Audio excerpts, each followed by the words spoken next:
24절 말씀,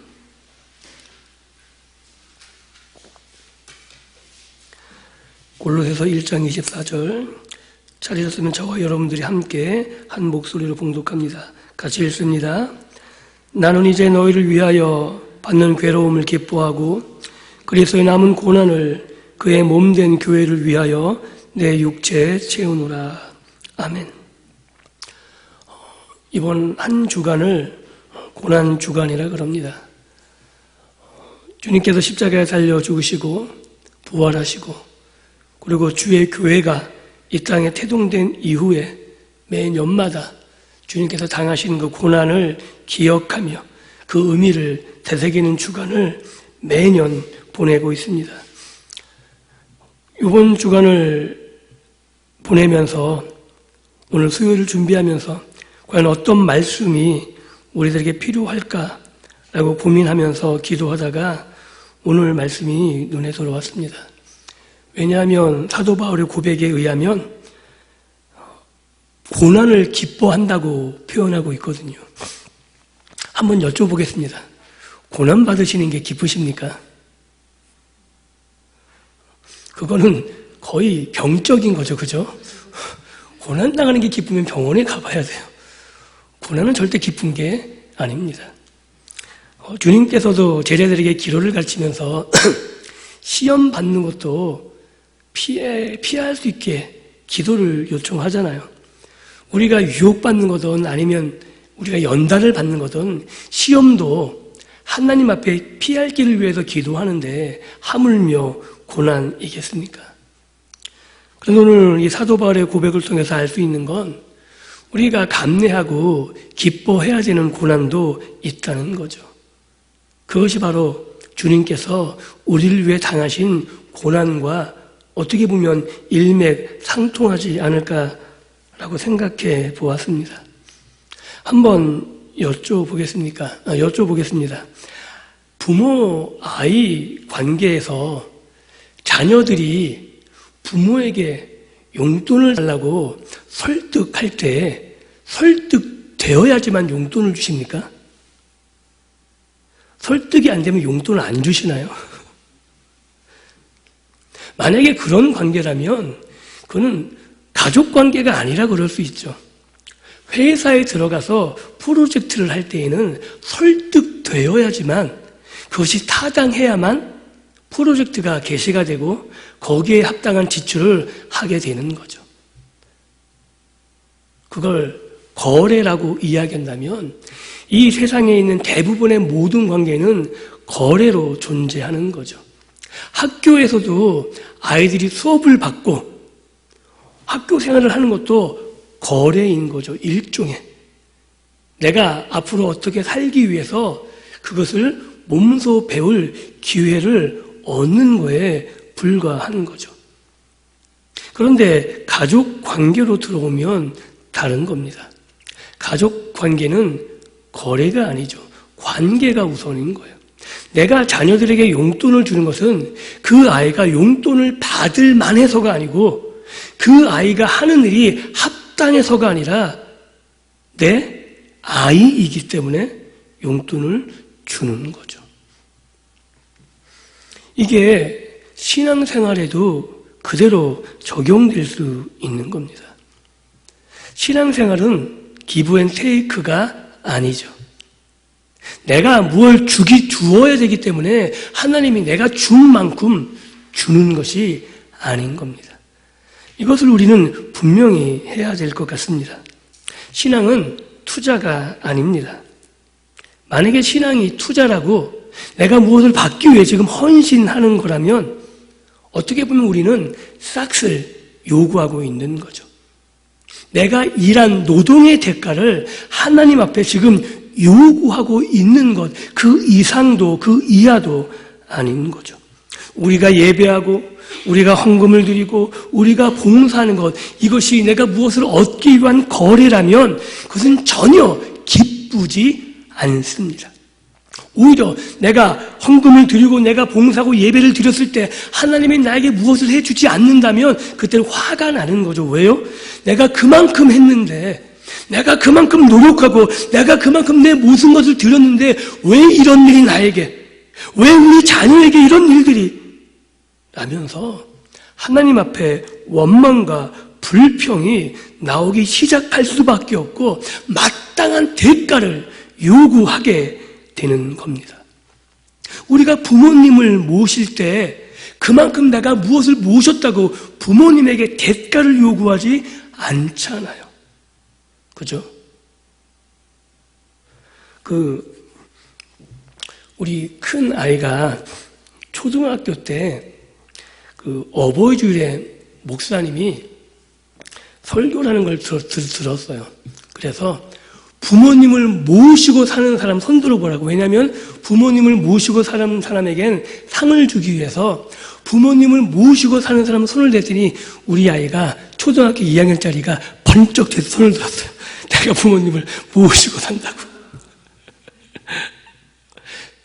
그 옆에 있는 사람이 빵 터졌어요. 우리 아이 모습을 보고. 부모님을 모시고 산다고 그 아이가 누리는 혜택들이 있는 게 아니죠.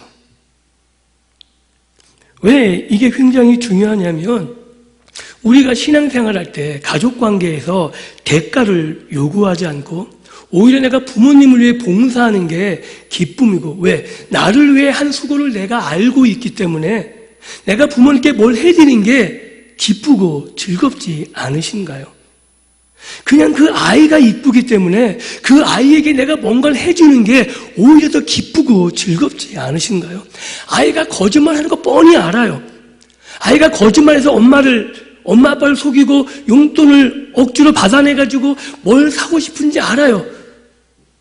그래도 그 아이가 그냥 기쁘기 때문에 속아 넘어가죠. 나중에 바로 잡아줄지 모르겠지만 그 아이가 엄마 아빠를 속였다고 쫓아내는 부모는 없을 겁니다. 오늘 이 가족관계라는 전제를 두고 오늘 사도 바울이 골로새 교회에게 보낸 편지에 나온 이 1장 24절의 고백을 주의 깊게 살펴보았으면 좋겠습니다. 나는 이제 너희를 위하여 받는 괴로움을 기뻐한다 그래요. 서두에 말씀드렸듯이 고난은 절대 기쁜 게 아닙니다. 그럼에도 불구하고 사도 바울의 고난이 기쁘다고 말한 거죠. 이것은 사도 바울의 전형적인 자기 고백입니다. 왜냐하면 사도 바울은 예수 그리스도인들을 핍박하던 자였죠. 아시죠? 원래부터 그리스도인이 아니었습니다. 얼마나 예수 믿는 자들을 핍박하기를 즐겨하고 기뻐했냐면 예루살렘에만 아니라 다른 지역에 있는 그리스도인들마저도 핍박하고 잡아들이기 위해서 대제사장에게 공문을 받아서 그들을 잡기 위해서 다메섹으로 내려가던 길이었거든요. 그때 누구를 만나죠? 예수 그리스도를 만납니다. 예수님이 사도 바울에게 이렇게 말씀하세요. 내가 나를 왜 핍박하느냐? 중요한 사실은 사도 바울은 예수님을 만난 적이 없죠. 없습니다. 만난 적이 없다는 얘기는 직접적으로 사도 바울이 예수를 향해서 핍박하거나 박해한 적이 없는 거죠. 그럼에도 불구하고 예수님은 사도 바울에게 뭐라고 말하고 있냐면 왜 내가 나를 핍박하느냐예요. 즉 그리스도인들이 받는 핍박과 고난과 모욕과 조롱들을 예수님은 자기 자신을 향해서 하는 것으로 동일하게 느끼고 그렇게 받고 계시다는 거죠. 즉 예수님은 그의 몸된 교회와 떨어뜨려서 생각할 수 없는 분이라고 예수님은 직접 사도 바울에게 말하고 있는 겁니다. 지금 네가 핍박하는 것, 네가 지금 사람에게 하는 것 같지만 그것은 곧 나에게 하는 거라고. 나의 몸된 교회를 향해서 이루어지는 모든 일들은 내가 지금 받는 거라고 예수님이 사도 바울에게 말하고 있는 거죠. 즉 지금 이 시간 사도 바울은 교회가 당하는 괴로움과 교회가 세상으로 받는 핍박들이 어떠한지 잘 알고 있는 거예요. 가산이 몰수당하기도 하고 예수 믿는다는 것 때문에 죽음의 사지로 몰리기도 하고 얼마나 많은 어려움과 고난이 있는지 모르겠어요. 그런데 그것을 사도 바울은 알고 있는 거죠. 그 모든 고난이 예수님이 직접 함께 동일하게 겪고 있는 고난임을 사도 바울은 자신의 경험을 통해서 그대로 알고 있는 겁니다. 그러기에 사도 바울이 지금 자신이 그의 몸된 예수 그리스도의 몸된 교회를 위해서 받고 있는 고난이라면 동일하게 내가 예수와 함께 받는 고난이라고 사도 바울은 자신 있게 말하고 있는 겁니다. 그래서 나는 이 고난을 기뻐한다는 거죠. 왜? 그 고난 자체가 기쁜 게 아니고 그 고난이 예수와 함께 나를 위해서 죽으시고 나를 위해서 모든 것을 아끼지 하시는 그분과 내가 함께 당하는 것이기에 그분을 위해서 지금 내가 그 위치에 서 있는 것이기에 기쁘다라고 말하고 있는 겁니다. 이게 사도 바울이 너희를 위해서 주의 몸된 교회를 위해서 받는 괴로움, 그 고난을 기뻐한다는 이유입니다. 우리가 고난 주간을 보내고 있습니다. 어떻게 보내고 계십니까? 고난을 묵상한다는 것, 이것은 단지 묵상으로 끝나서 되는 일이 아니고 사도 바울과 같이 주님의 고난에 동참하셔야 되는 거죠. 그런데 그 고난에 동참한다는 것은 내가 예수 그리스도와 일체가 되는 것, 즉 내가 주님의 교회를 위해서 헌신된 삶을 살아간다는 그 삶으로 나아가는 것을 말한다라고 이야기해도 틀리지 않을 것입니다.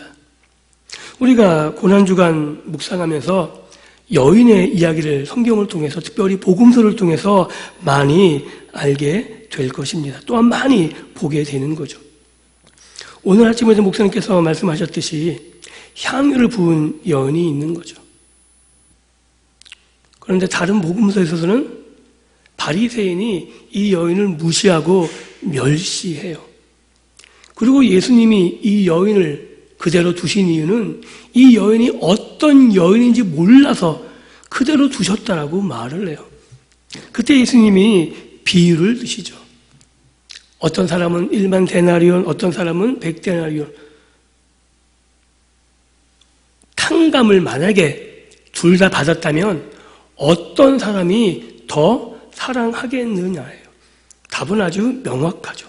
많이 탕감받은 자가 많이 사랑합니다. 그때 예수님이 동일하게 그 상황을 놓고 말씀하시는 거예요. 이 여인이 너보다 나를 많이 사랑하기 때문에 그렇다. 그리고 이 여인이 너보다 나를 많이 사랑하는 건 그 여인이 하나님 앞에 탕감받는 게 무엇인지, 그 여인이 받은 사랑이 무엇인지 알고 있기 때문에 지금 다른 사람들이 보기에는 많은 것을 허비하는 것처럼 보일지 모르겠지만 그는 그 사랑을 표현하고 있는 것이다라고 말씀하셨습니다. 이 여인은 하나님과 거래하고 있는 게 아니죠. 자신이 결혼을 위해서 아니면 자신이 어떤 용도로 쓸지 모르겠지만 굉장히 중요한 그것을 다 허비하는 것. 그리고 그것을 다시 모았는지 어떻게 된지 이후의 기록은 전혀 나타나 있지 않습니다. 중요한 건 뭐냐면 이 여인이 예수님을 사랑했다는 거예요. 사랑했기 때문에 그 어떤 것도 아깝지 않은 거죠. 다시 한번 여쭤보겠습니다. 사랑해 보셨습니까? 멀뚱멀뚱 보지 마시고 사랑해 보셨습니까? 사랑하면 눈에 뭐가 낀다 그래요? 콩깍지가 낀다 그러죠. 저희 여러분들은 콩깍지 때문에 결혼하신 거예요. 단점들 보면 결혼 못하죠. 사랑할 때는 뭘 해도 아깝지 않잖아요. 그쵸? 자녀들을 사랑할 때도 뭘 해도 아깝지 않은 겁니다. 왜냐하면 이유가 없어요. 그냥 사랑하기 때문인 거죠. 왜 예수님께서 죄 없으신 분이 죄 많은, 그것도 원수로 하나님을 대적하는 우리들을 위해서 희생하셨을까요? 이유가 있을까요? 우리에게 그 어떤 조금 조금이라도 어떤 이유, 합당한 이유를 찾을 수 있을까요? 저는 성경 어디를 봐도 합당한 이유를 조금이라도 찾을 수가 없었어요. 유일하게 말하고 있는 건 단 한 가지, 그냥 하나님이 이유 없이 우리를 사랑하셨기 때문이라고 말하고 있는 거죠. 그 사랑을 받은 자만이 아는 거예요. 하나님의 사랑이 얼마나 큰지, 그 사랑이 나를 덮을 때 그것이 얼마나 놀라운 것인지 알고 있는 사람만이 하나님께 드리는 것이 얼마나 기쁘고 즐거운지 알고 있는 거죠. 그 여인에게 그 향유를 깨뜨린다는 것은 어쩌면 가장 큰 고난일 수 있지 않을까요?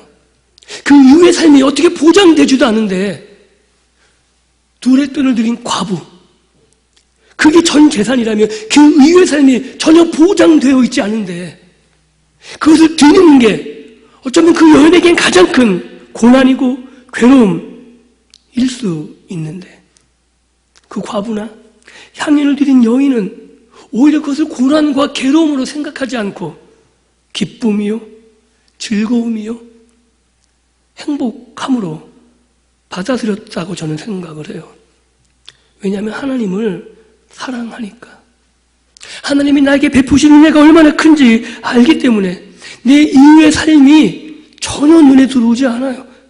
오로지 지금이 중요한 거죠. 내가 하나님께 드릴 수 있는 지금 이 순간이 중요한 거예요.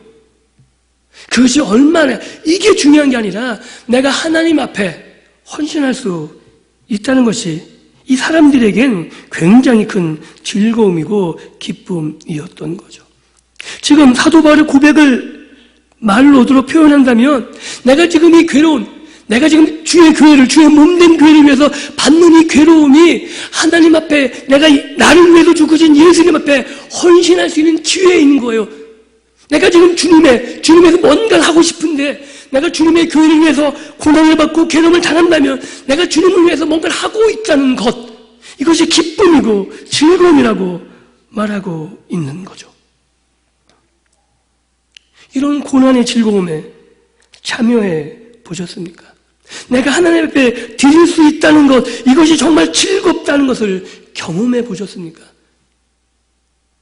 이것은 이론으로 설명되는 게 아니고 설득되는 문제가 아닙니다. 그래서 제가 새신자 교육이라건 세례 교육을 할 때마다 언제나 기도하면서 부탁하는 바가 있습니다. 하나님 내 삶을 책임져 주시는 것을 경험하십시오.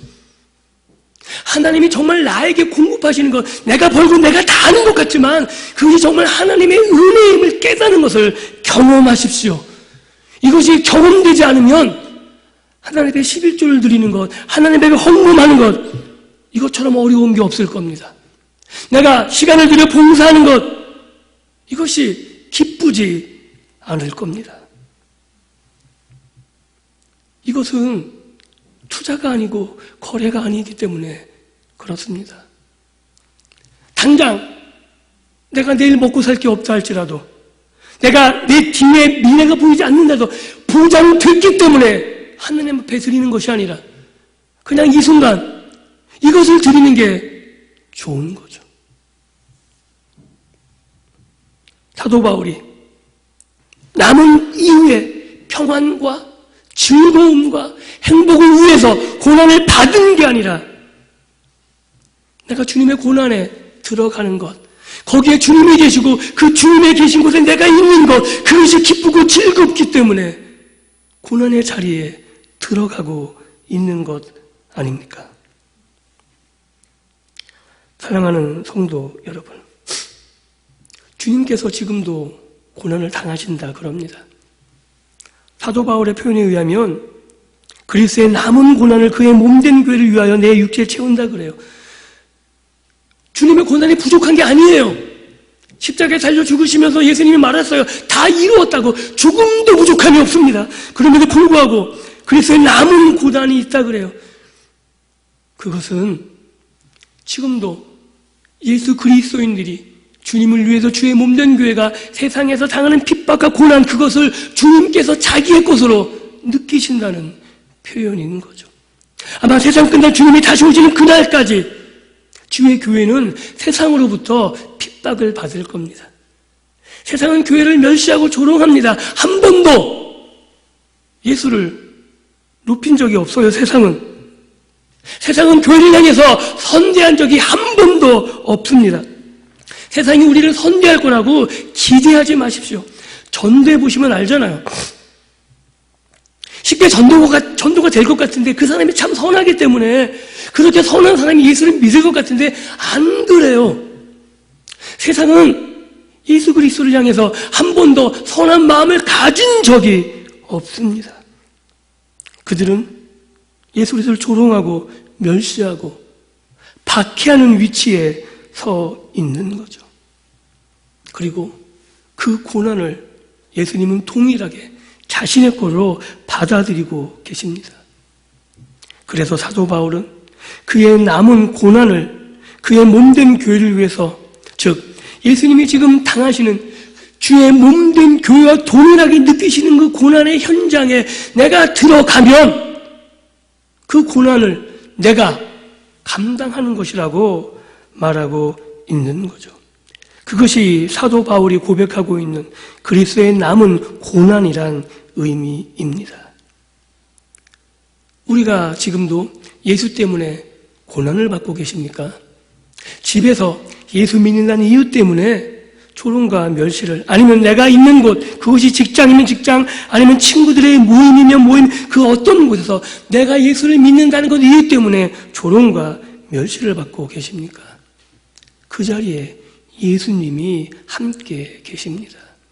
나만 고난 받는 게 아니고, 나만 멸시와 조롱을 받는 게 아니고, 예수님이 동일하게 그 자리에서 고난과 멸시와 모욕을 함께 당하시는 거죠. 사도 바울은 그걸 알기 때문에 기뻐하는 거예요. 그래서 내가 지금 상대방에게 전도를 하다가 아니면 그를 섬기기 위해서 오히려 내가 짓밟히고 모욕을 받고 멸시를 당하면 내가 분이 나고 화가 나는 게 아니고 사도 바울의 표현에 의하면 기쁜 거죠. 왜요? 그 자리에 주님이 함께 당하는 것이고 내가 그 일을 주님과 함께 하기 때문에 기뻐하는 것이라고 말할 수 있는 겁니다. 그래서 우리가 거래 때문에 하는 거라면 고난은 당연히 피해야 되는 것이겠지만 우리는 하나님을 섬기는 것, 예수 그리스도를 주로 모시는 것이 거래 때문에 하는 것이 아니기 때문에 그것이 어떤 이해, 계산으로 하는 게 아니기 때문에 우리가 그 일을 감당할 수 있는 것이라고 감히 말씀드릴 수 있을 것입니다. 사랑하는 성도 여러분, 지금 예수님이 당하신 그 고난들, 아니 내가 주의 교회를 위해서 고난당하고 있는 것이 기쁘다면 정말 그것은 여러분들에게 유익한 것이 될 것입니다. 왜냐하면 이미 여러분들이 하나님과 관계를 맺었다는, 예수님이 나의 주님이 되신다는 증거의 역할을 하기 때문입니다. 그리고 그렇게 고난받는 게 즐겁다면 여러분들은 하나님이 나를 위해 베푸신 그 사랑들, 그 아들을 보내신 것이 어떠한 사랑인지, 예수님이 나를 위해서 죽으셨다는 그 의미가 어떤 것인지 알기 때문에, 그 사랑을 경험했기 때문에 내가 주님의 고난의 자리에 함께 있는 것을 기뻐할 수 있다는 사실이죠. 그래서 이 고난 주간에 주님께서 나를 위해 당하신 고난을 묵상하며 그 사랑을 내가 기억하고, 그리고 내가 기꺼이 나를 멸시하고 조롱하는 사람들이 있다 그래도 예수님이 나를 위해서 하신 그 놀라운 일들을 위해서 내가 그 자리에 걸어 들어가는 거죠. 내가 모욕을 당할 거 알고 내가 그들에게 멸시를 당할 거 알지만 그 자리에 가서 예수 그리스도의 복음을 증거하는 겁니다. 내가 낮은 자리에 가면 짓밟힐 것을 뻔히 알지만 예수 그리스도께서 그렇게 하실 것을 알기 때문에 내가 그 자리에 들어가서 짓밟히는 거죠. 그리고 그 일들을 사용하셔서 하나님이 하실 놀라운 일들을 기대하면서 기도하는 거죠. 이것이 오늘 우리가 그리스도의 남은 고난을 내 육체에 채운다는 사도 바울의 고백과 동일한 고백을 할 수 있는 자리에 나아가는 겁니다. 사도 바울이 말한 예수 그리스도의 남은 고난을 내 육체에 채우는 것. 이건 어떻게 보면 성경 전체 예수님의 부활 이후 세워진 교회에 계속해서 벌어진 역사들이라고 말할 수 있습니다. 한 가지 예를 더 들면 스데반의 죽음이 있죠. 이게 신앙생활하는 게 어떻게 보면 좀 뭐라고 표현하면 좋을까요? 세상적으로 자랑이 안 되는 거예요. 왜냐하면 능력을 구해야 되는데 성경에서는 능력을 구한다는 표현은 극히 드물어요. 빌립보에서 나오는 능력 주시는 자, 이것도 세상적인 능력이 아니거든요. 고난당하는 능력이에요. 이상하지 않아요? 스데반의 죽음을 보면 정말 하나님이 계시다면 돌 던진 사람에게 돌이 다시 튀어져 나가서 돌 던진 놈들이 맞아 죽어야 되는데 아무 항변도 못하고 스데반이 그냥 죽어요. 아십니까? 베드로도 잡혀 죽고요. 사도 바울도 톱에 쓰려 죽고요. 많은 사람들이 십자가 그냥 다 죽어요. 수많은 교인들이 사자의 밥이 되고 다 죽어요. 예수님이 능력이 있다면 그것을 뒤집어 엎어서 예수 믿는 사람들이 정치적으로 모여서 군사를 동원해서 이 세상을 다 뒤집어 엎어야 될 것 같은데 전혀 그렇게 일하시지 않습니다. 오히려 사도 바울의 고백과 같은 내용으로 가득 차 있죠. 고난 당하는 게 기쁘고 즐겁고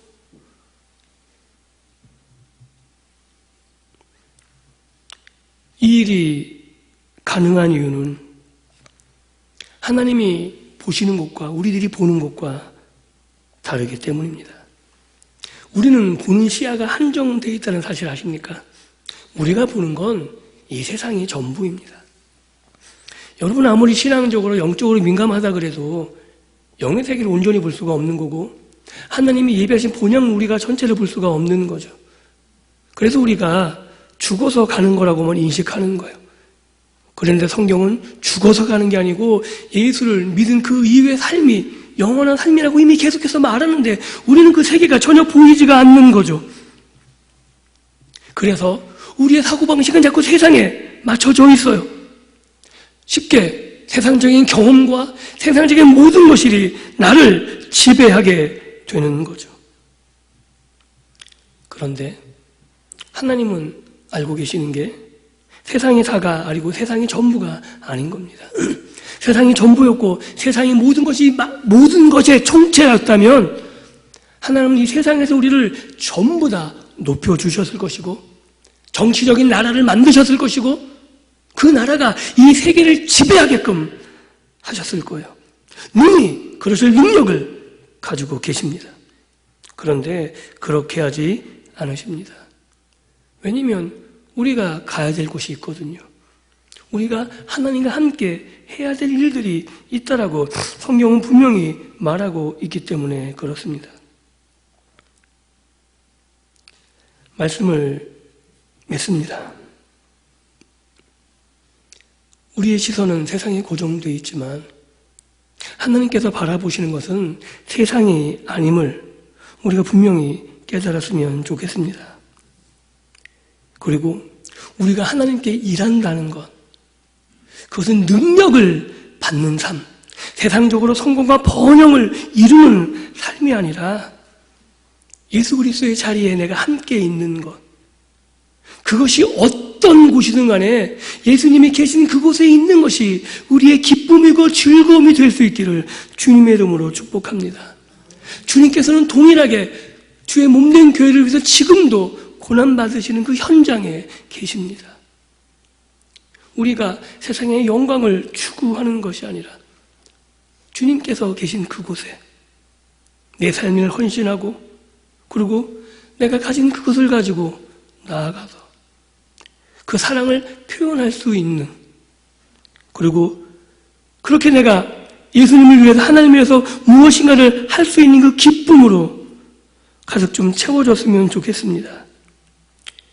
그래서 하나님 앞에 사도 바울의 이런 고백들이 오늘 저와 여러분들의 고백이 될 수 있기를 원하고 그런 고백 가운데 고난 주간을 보내면서 그러한 신앙으로 우리의 가정을 그리고 나를 아는 모든 사람들에게 그러한 신앙의 자랑을 하나님 앞에 드리며 살아갈 수 있는 저와 여러분들의 믿음의 삶이 될 수 있기를 주님의 이름으로 축복합니다. 기도합니다. 기도하기 전에 찬양 하나 먼저 하고 기도했으면 좋겠습니다.